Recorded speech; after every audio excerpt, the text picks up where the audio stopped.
part of Ghana's economy that has billions of Ghana cedis on float. We are talking about mobile money space, and we will be showing you the numbers and how mobile money is actually growing and bringing. Hi, precious people of Ghana. Here is your Nigerian God Pleasure, always at your service in bringing you all the news your way.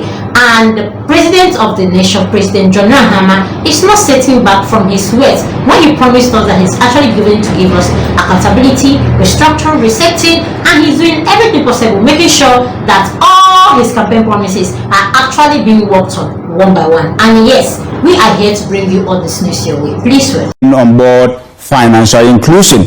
But whilst we are talking about these big numbers and the billions of Ghana cedis currently on float, there is one aspect that is actually hurting this sector more than any other thing. We are talking about mobile money fraud, and that is why tonight on Beyond the Numbers, Melinda Beko of 40 Shield Ghana, she is the senior account director, has joined us for us to break this down. How do we solve this? And as always, Winston Taki is also on the smart wall. So Winston, this is where we are.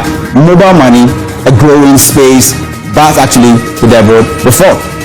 Over the years, the challenge has always been to bridge the gap, inclusivity in Africa. And Ghana, when we began the Momo transaction, where most Ghanaians are quite familiar with the tone when anytime someone says Minsaka or Minsaka, that famous advert that became a household name for most people, and therefore there was the need for people to have easy access to savings, and that one money brought that challenge. It bridged that gap between the rich and the poor in both the urban areas in terms of saving, in terms of building that literacy that has become a key challenge for not just the bank but on bank population. Already we know the population keeps increasing by the day, but asking whether to bridge the gap has been a key challenge. But the fraud is something to deal with.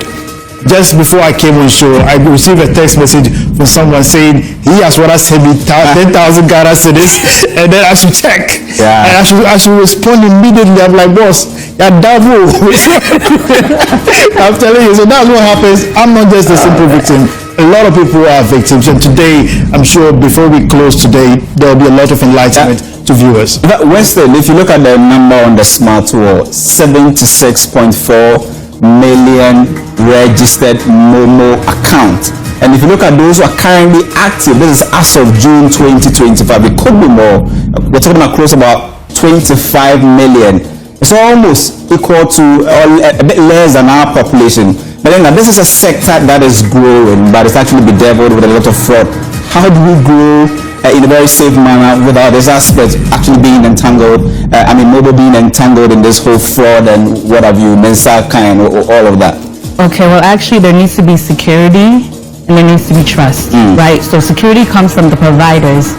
When it comes to that, it also means that they need to be checking fraud pretty much 24/7, right? So they need to monitor at all times, not wait until fraud occurs and then decide, oh, let's catch them. No, it needs to be monitored to prevent more fraud. Okay, now for the trust, the people need to understand that we care, like certain things that we do as my team, and then other providers such as bank officials actually care about their future finances. And then that way, trust and security works together and then it grows.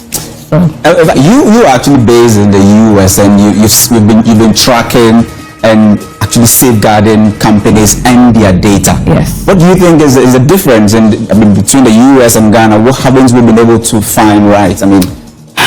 I can't speak on what you guys haven't been able to find right per se, because everyone's doing their own thing. But I will say that in America, most of the data is centralized. In Ghana, you have to go to different places to get different information and so forth. So I think that's one of the biggest issues. Listen, you heard Melinda there that we shouldn't wait until the fraud happens before we start acting. And we've seen the numbers actually going up, and day in and day out, new systems and new ways and means of actually defrauding people comes up. How do we even come across it? In fact, if you're looking at the number currently in terms of the registered agents, and I want to look at the difference because I will tell a story. Registered agent currently around 923,000, but if you look at those who are active, 423,000 active. The difference is huge, and many have said that, well, even if you look at the fraud in general, the difference is telling you a story that there are so many people who are there that they are registering not because they want to be part of the clear system, but they want to defraud the system. How do we actually close this gap in terms of what other countries are doing and the kind of gaps that exist in our system that these fraudsters are taking advantage of? In every society, there are opportunities, and within that opportunity, there are deviants who try to override the system and take advantage of the less educated, less informed, and those who become victim to social or systematic technological misuse. And these are some of the numbers we see here. Over 427,000 registered, and these numbers are huge. If you look at these numbers, it doesn't just talk about the registration, it talks about work, labor, and then employment that digital technology is provided for these people. Just a few months ago, we had cases of about 3 people in Kumasi and Flower being attacked by robbers because they are into mobile money agent services, and they're providing services to a lot of bank places, how to reach money transfer. Usually, before you can get money from somewhere, you have to have a bank account.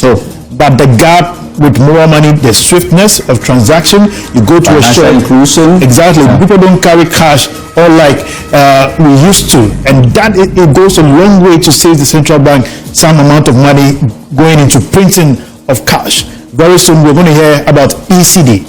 If these issues that we are dealing with Momo is not addressed, the ECD will become a key issue of contention, and that is a loophole that needs to be dealt with. I like the fact that Melinda said that we need to protect the future revenue.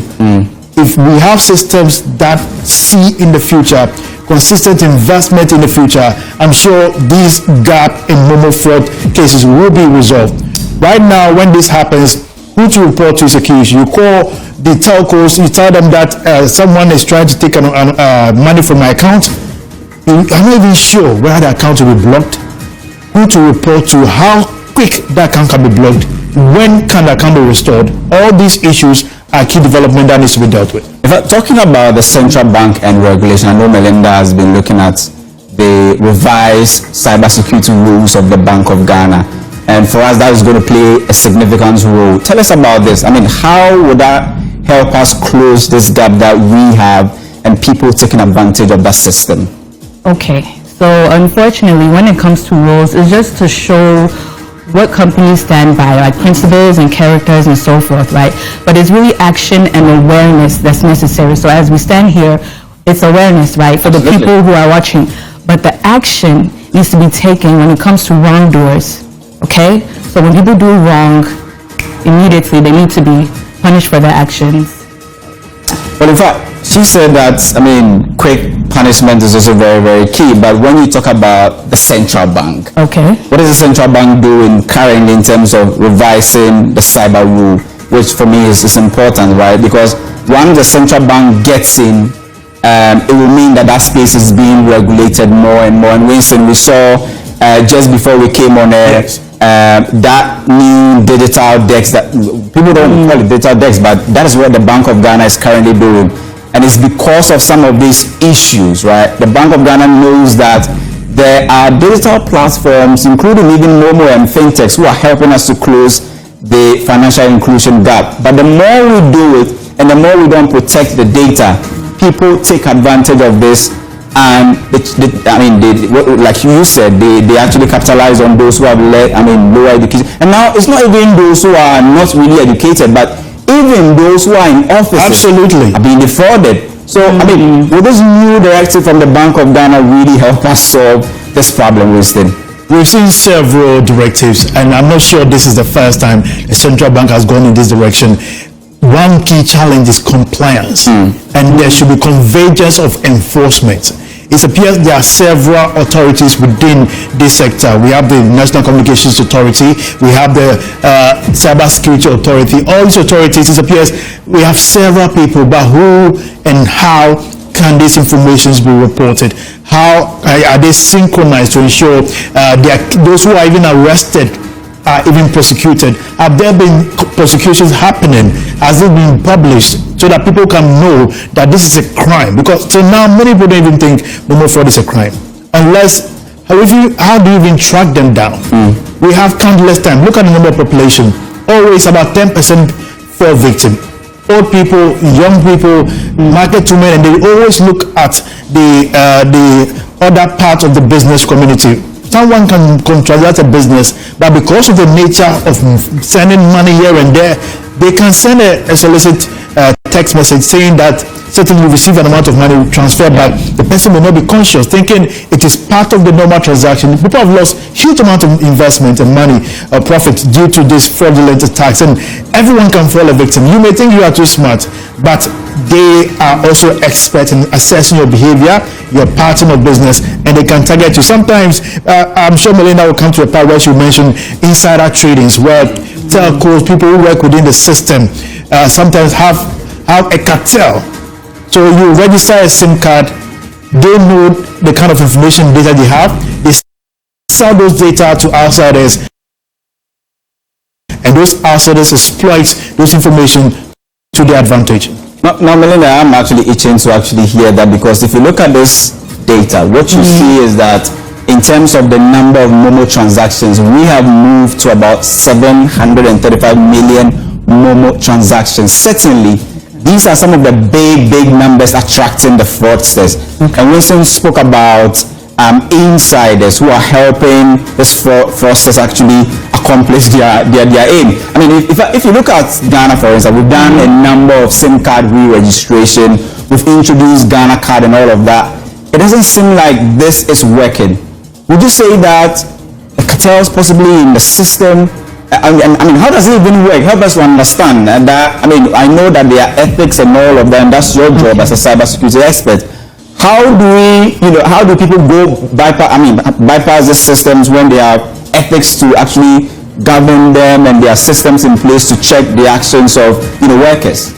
Okay, well, I'll keep it short and say that there's external and there's internal, right? The insider threats. The issue could be that there's not enough update when it comes to security training, because there's a section just for insider threats.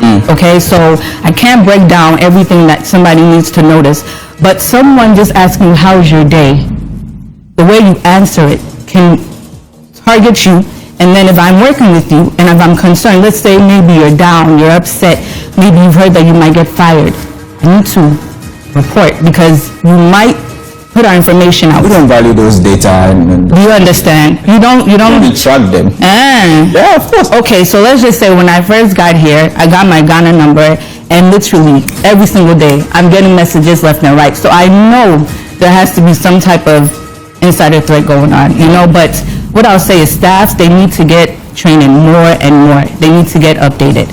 And I'm telling you, it'll make a difference. And once again, there needs to be punishment for fraud. I want you to tell us more about that insider threat, because that's very, very important. Many say that, but how is it that somebody who doesn't work at any of the telcos is able to know the amount in my account, get my name right and all of that, and they call me and they begin to say all manner of things? Can I give an example? Absolutely. Okay, so in the US, I made a friend. She didn't really know my background or anything, and she ended up telling me she worked at a phone service called AT&T. And what she did was, when she takes your card information and everything, she makes sure to write it on the side. So she'll go to, let's say, McDonald's or some restaurant, put a VPN, so it's a different IP address, and then she orders like shoes and everything. Once she's done, she turns everything off and just goes.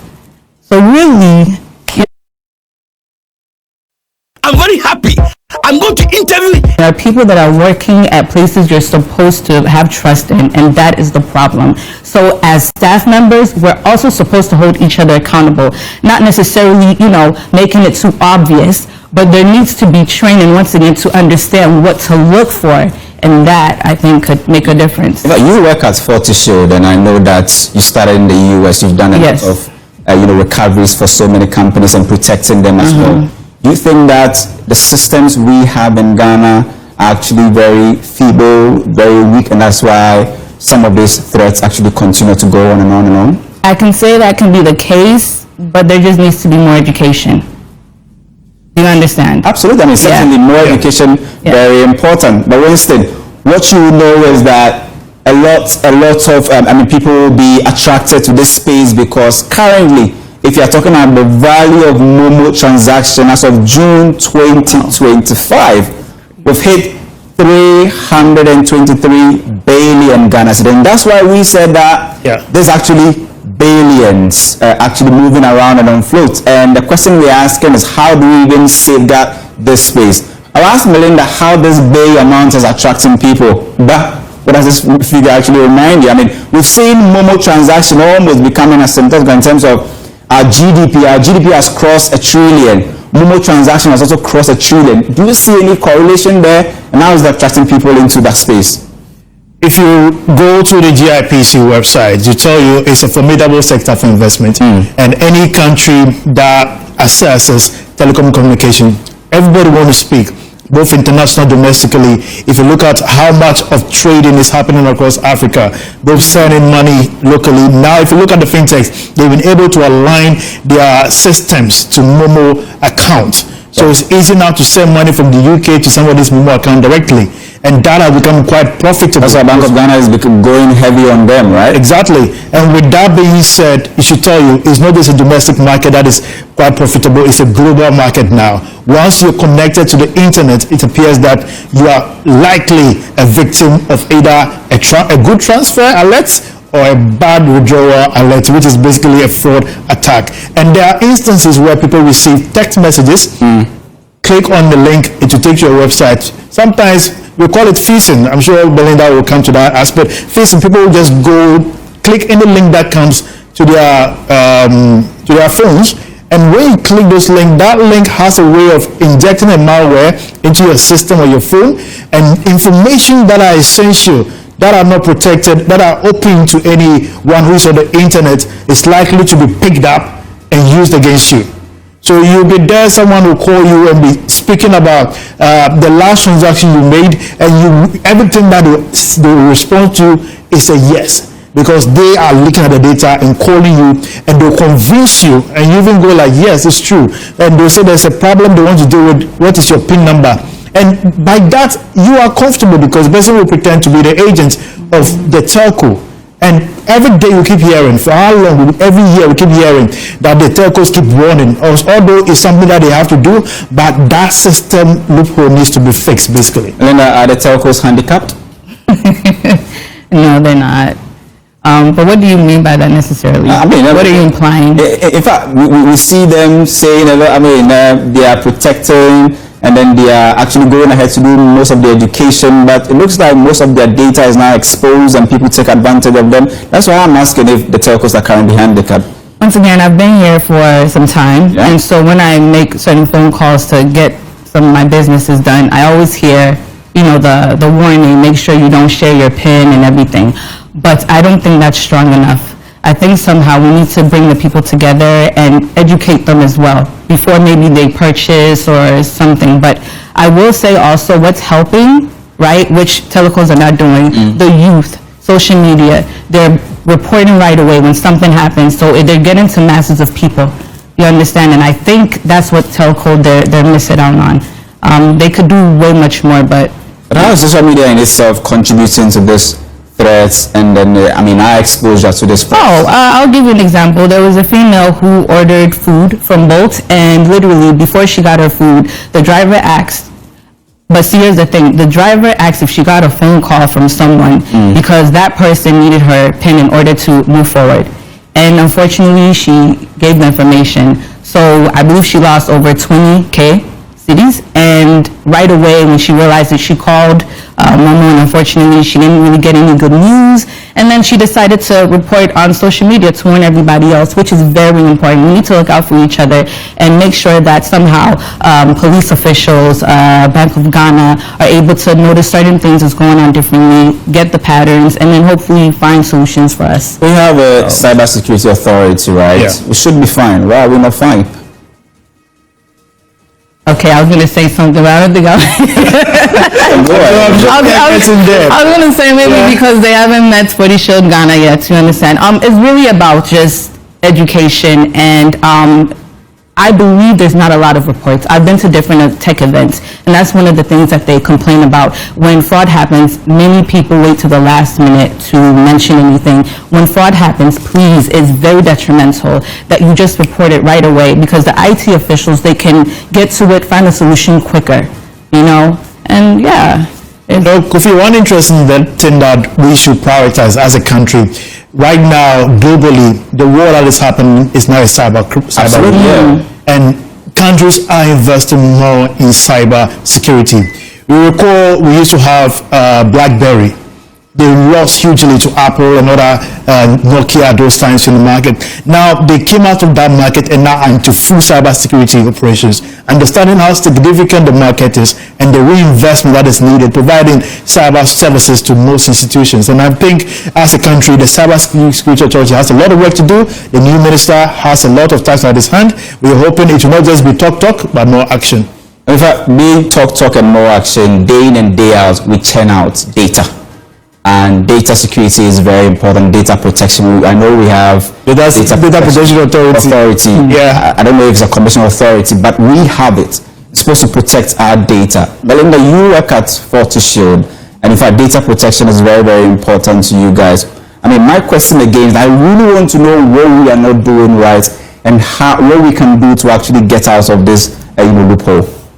Okay, so I can't speak for every company, but 24/7 monitoring is very important. Right now, we are here to be able to be accessible to those, right, who need us locally.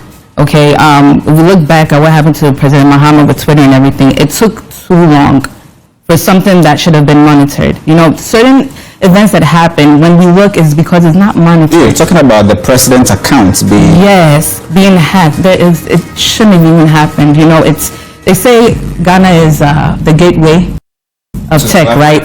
We need to take a grip, and we need to take it more serious, you know. And when you monitor data 24/7, that means that there are people, when something happens, when alerts run, we're ready to work. Doesn't matter if you're asleep, you get up.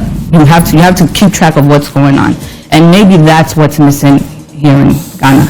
But definitely we need systems and structures in institutions internally. And surprisingly, a company can be shut down by just one cyber attack, especially if it's a banking institution. A day you'll be there when your cyber walls or your walls are breached. Every transaction that goes through, you will think you are sending it to your systems, but it's rather being diverted to somebody's account internationally. And that, I believe, we need to, not just individuals, but companies. And also we need to take two-factor authentication quite serious. You must make sure your WhatsApp is two-factor authenticated, the security is strong, because you'll be there, a friend you know will send you a personal message saying, I need 10,000 immediately for an operation. You go behind the scenes and realize someone has hijacked his WhatsApp account and is sending you that message just to solicit some fund from you. We all fall victims sometimes, but we pray that with the right approach and the right systems and awareness, we can all fall into the right places. I mean, my biggest focus now is on the financial sector, right? Because we almost talk every day, we talk about the economy and finance. And I want to know, what are the solutions for the banking sector especially, or the fintechs? What solutions can they get to actually close some of these loopholes and be protected, and also get us protected? Because I'm very worried when I hear that day in and day out, I mean, these fraudsters are bringing out new ways to defraud people and all that. I get very worried. What are some of the solutions available? Okay, well, I mean, we work with Splunk. That's a security tool. That's one tool that doesn't let people down, because it tracks history as far as, what happened in the past and also currently in real time. Splunk, yes. Data's being lost. We're able to track it and so forth. So that's there, right? But let's just say, as people are watching, I think it's very important to also find solutions for them. Maybe if they're willing to, every 90 days or so, change your password, change your PIN. Nobody has said the PIN needs to be forever. So let's just say, if you're next to your friend and you think maybe they saw it, or you've written it down somewhere and you can't find it, whatever the case is, just make it a ritual, change it over time, and I think you'll be better off than just keeping your passwords the same and so forth. As far as banks go, I have a mother who possibly cannot change her PIN. What should she do? What should she look out for? What are some of the signs that she should look out for in terms of this cyber threats and all of that. The only They thing, go on TikTok a lot these days. okay, they do, but unfortunately, they have to be willing to be open to education. And if they are, and let's say companies see that they can benefit from that too, because sometimes it's about profit, right? Then if people show they care to learn, then I believe that that's the step to take, because how else can we force your mother to, not give information that's not necessary? What's the Yeah, I think we've said enough, and I'm sure people watching us from our homes have the information to protect themselves. Make sure you just don't click on every link. You just don't respond to immediate agent message from anybody. Call and confirm whether indeed that is the person you know who is whether requesting some assistance from you through your mobile money pin. And when they call you, say you've won a prize. Not every prize is a miracle. Sometimes take your time and confirm. So today's edition has been quite insightful. We thank you for watching. My name is Winston. Please do well to like, comment, and follow. Put on notification bell so you get all our news one by one. Thanks, my people.